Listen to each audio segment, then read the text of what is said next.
Georgetown with a 10-point lead on DePaul. And Monica, this is kind of the neighborhood that Jimmy Howard wanted to play this game in. It is. He told us before the game, he's told us time and time again that for his team, if they can hold their opponent right around 70 points, they have a chance. And then if they can shoot the basketball really well, that's when they're at their best. So I think he has to be really happy tonight, first of all, with his team's defensive effort.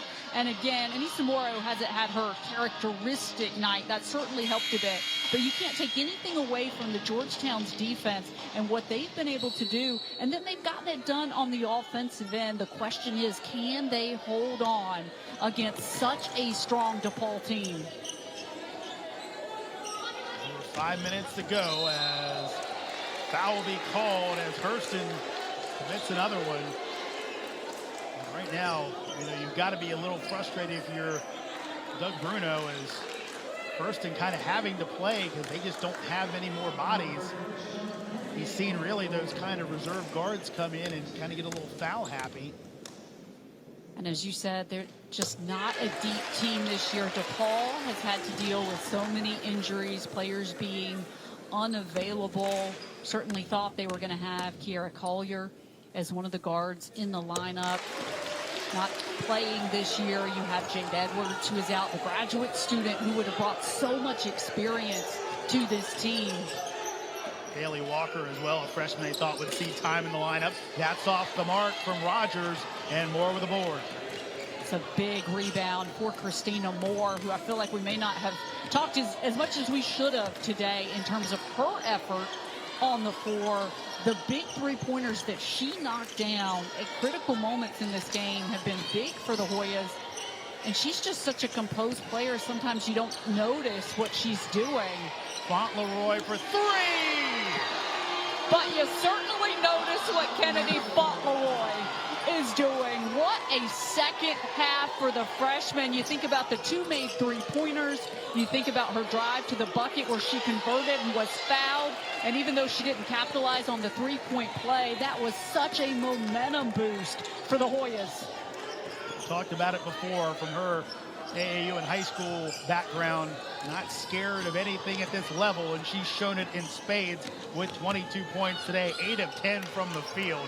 Can't beat that. And Georgetown, ever since they slowed the tempo down, were able to be a little more methodical in their shot selection. It's gone well for the Hoyas.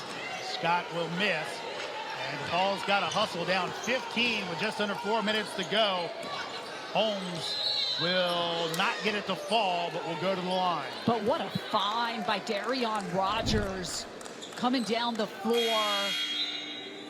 And Kennedy Fauntleroy, the freshman who literally seems to have ice water in her veins, to step up and knock down those big buckets. She is just unfazed. Jeremy, you've mentioned it several times, the background that she has. It's not surprising that she was able to come into this Hoyas program and compete at such a high level. But you still do have to remember that she's a freshman, and the college game is so much quicker and so much more physical, and you have to make such quick decisions. And you see freshmen struggling, turning over the basketball. But Kennedy Fauntleroy has handled it all so well. Holmes gets the first. Saw Jimmy Howard there talking to his troops. Doug Bruno basically had a timeout with his team that was out there besides Holmes at the line. We'll see if maybe they'll throw some pressure on here, try and speed the Hoyas up for some turnovers. And this is something that really Doug Bruno has not done. They kind of gotten away from it a little bit, but now because of bodies, they just haven't been able to do the old DePaul ball press the entire way. That's knocked away, and now it's starting to get the Hoyas a little bit off kilter. They'll say that's off of DePaul. And right now, DePaul's got to turn it up. They want to avoid the loss. And I think they're trading some offense and defense here because McErlane will come out. Hurston will come in for the length that she provides defensively on this press.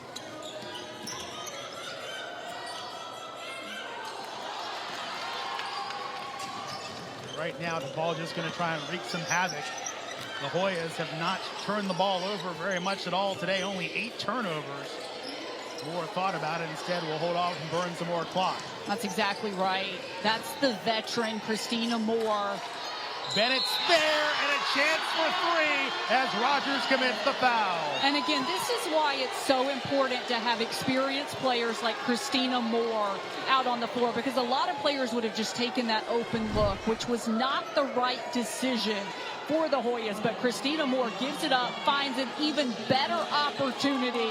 The made bucket for Grace Ann Bennett, who now has 12, and she'll head to the free throw line.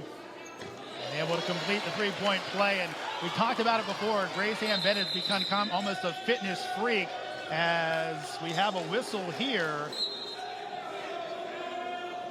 and they're going to wave it off. I think they were saying they thought Doug Bruno was taking a timeout instead, but she really upped her game in her fitness a couple years ago, in fact. But her father, old football coach, old football player, so she knows about hitting the weights a little bit, and you can tell she's been a load inside for DePaul to handle tonight. She's been really huge in this game, and again, the second half, when Georgetown had to weather the DePaul storm, Grace Ann Bennett was one of the biggest X factors, along with Kennedy Fauntleroy, who knocked down some huge shots.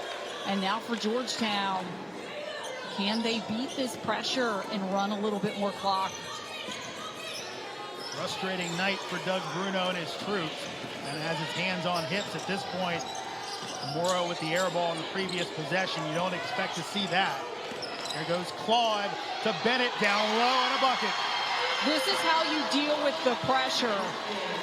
Finding high percentage shots time and time again. And Doug Bruno right now not happy with the defense, because Georgetown is getting open looks in the paint.